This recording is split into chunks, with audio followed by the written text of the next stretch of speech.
Assalamu alaikum wa rahmatullahi wa barakatuhu. Omulundi ogwawa twakoma nga tulukusoma ku al-muassasat at-tarbawiya al-ijtimaiya, ebitongole ebiteekateeka omuntu byetuteekeddwa okutaako eno eisira bwetubanga tulikuteekateeka abantu baife baba ab'omugaso.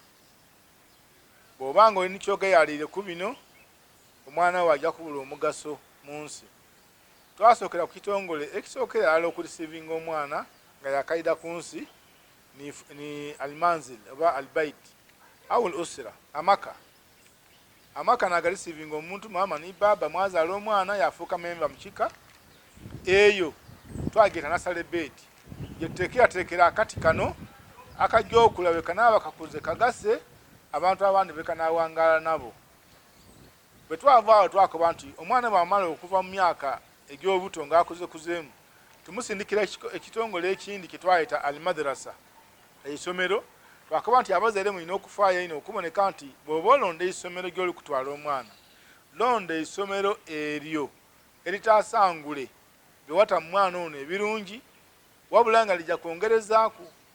Awo n'abakoba nti abazaire bakolerawo ensobi, bw'abali kulonda eisomero alonda bulonde tiyefiirayo oba isomero ki kyobubona nti abantu abandi oyagana nga omwana wamutwala mu isomero nga ni Musa yatuuka ebaka niwe Moses, erya Musa terisoundinga bulungi yafuuka Moses. Tulina eyo omwami eyazaalibwa nga ni Sulaimaani yafa nga ni Stanley, essomero neryamukyusa yabanga obusiraamu totali yabuviira mu irala. N'olwekyo wegendeeza ekitongole kyebeeta essomero. Ekitongole ekyokusatu duuru al-ibada. Ku saidi yeffe ng'abasiraamu tukoba nti al-masjid, duuru al-ibada nenagide amayumba gebasinzizaamu, amasinzizo. Abasiraamu eisinzizo lyetwidi era nga neeri eisinza Allah omutuufu huwa al-masjid, n'omusigiti. N'olwekyo omuzaire kyenenda okukobera nti omwana bw'abanga wakola omulimu gwe obulungi, wamulondera n'eisomero nga irungi nga lyayongereza ku ebyo wamutaamu, please muteemu omwoyo ogwenda omusigiti, musindike ku musigiti. Enaku dino abaana baife bononeike, abaana bali kutaayaaya lwakuba nti basiiba mu mibanda, n'omuzaire yasiima nga ekyo n'omwana kyamusiimira okuba nga aba ajeemu.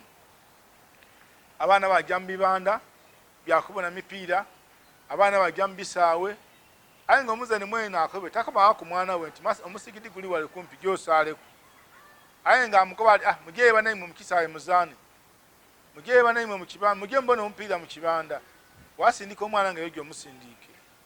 Ekibanda tikibangaku mu asati tarbiya al-ijtimaiya, tikibangaku mu bitongole biteekateeka muntu bulungi. Omuntu yakoba ati ekibanda kidateekateeka omuntu obulungi, ekibanda kikyusawo ebyo biwataamu kyamwonoona.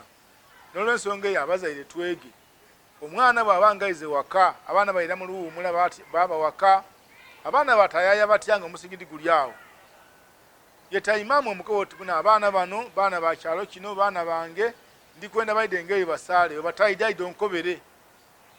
Abaana babe nga mu lutabitina bimasigiti, emusigiti nga negiri kubakuuma basobole okuba abaana b'omugaso. Aye mwe munaatola abaana ne mubalekera okuba nga bajja mu bibanda, bajja mu bisaawe bya mupiira, abaana bajja kubula omulamwa. N'olwensonga eyo al-masjid muassasa kabira min muassasati tarbiya al-ijtimaiya. N'abalina emisigiti ba imaamu tuli kubasaba muteere abantu pologulaamu edijja okwongera okubagasa mu community. Aye omusigiti gwabaawo niwe imaamu ogwigala bwigala ekyalo ekiriku abaana, omusigiti gwaigala ebibanda byaigulwa, akulira ekibanda yafuna omwoyo ogwigulira abaana ekibanda buli lunaku kiigulwa, kyokka omusigiti nga mwigale paka lwakutaano. Abaana bajjala lwakutaano lwonka n'olusi tibagiirayo irala. Ensobi eddo ba imaamu mu bintu Allah byajja okutubuuza erimu. Allah ajja kutubuuza ku bantu byakugemya wabakolera ki. Olina okubateerawo pologulaamu ed'okubasomesa mu holiday abaana bawummwire. Omuassasa ogundi muassasati tarbiya al-ilam media, tuli kusaba abantu abalina media, abakozesa media, abalina TV, abalina radio, leero twalidde wa social media, mutegeere nti abantu abawuliriza ebintu ebyo n'ababibona ba mitendera gya ndawulo. ayi mulinga imwe abafa ku bantu just abenda kubasanusa mu mbeera eyindi yokuba kunamira yokuba wemula wesanga nga mbutufu omuntu tafiirayo kutegeera TV mu bwire ki walina okuteeka ku programu eno bwire ki walina okuteeka ku programu eti abaana bava mu luwummula abantu abalina ama-TV tuli kubakubiriza nti mu luwummula mutegeere nga nti abaana okuva ku ssaawa 3 baba bazuuse bali ku TV babateere kuko emigaso programu d'abaana programu edibegeresa ediini edibegeresa empisa ayo omuntu wata ku TV wayagana abaana nga bataire ku TV amazima gende programu ngeri kusobola kutyamaawo na mwana ne mugibona programu nga esaana oluusi kubayo bwire bwo butawerala ku TV n'olwekyo media twetegeeze eno media ate ekizibu kyerina nti yo ejja buli wamu omwana bwali mu kisenge oba agire mu nimiro oba agirewa ejja kumwagaanayo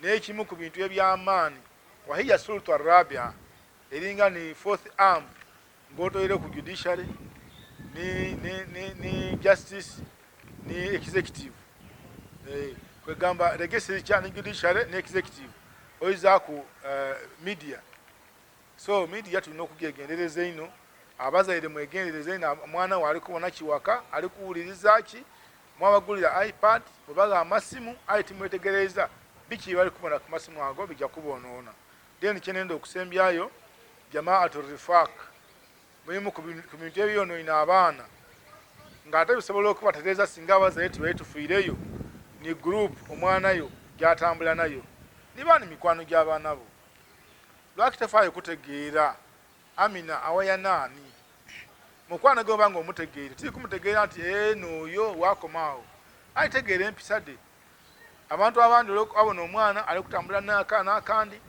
kali n'enviiri nange ayi tafiireyo akati oyo ni mukwano gwo okay tegeera mukwano gwe ate takuma kumutegeera butegeere mutegeerera irala empisa de era bw'abanga nga wampisambye mwana mulabule mukoti awo yemuleke funa omukwano ogundi muyambe kumukola emikwano eginamugasa aye abazaire titufaayo abaana baba n'emikwano nga tesugidi oluusi omwana yakyusa empisa aye nga gitoyere ku mukwano gwe mwegendereza ebitongole ebyo embakobeire ebyo nebiteekateeka omuntu famire gyava esomero mwasomera esinzizo gyasinziza media kikyabona ku TV biki byasoma mu mpapula d'amawulire ni gundi omugulye magazines olina odetegereza then mwetegereza ino emikwano ebyebitaano tunaaba tubifiireku tujja kufulumya omuntu ow'omugaso mu nsi era nga yegasa ye mwene yagasa abamuzaala yagasa n'abantu bawangala nabo bebaziza okumpuliriza. Assalamu alaikum warahmatullahi wabarakatuh.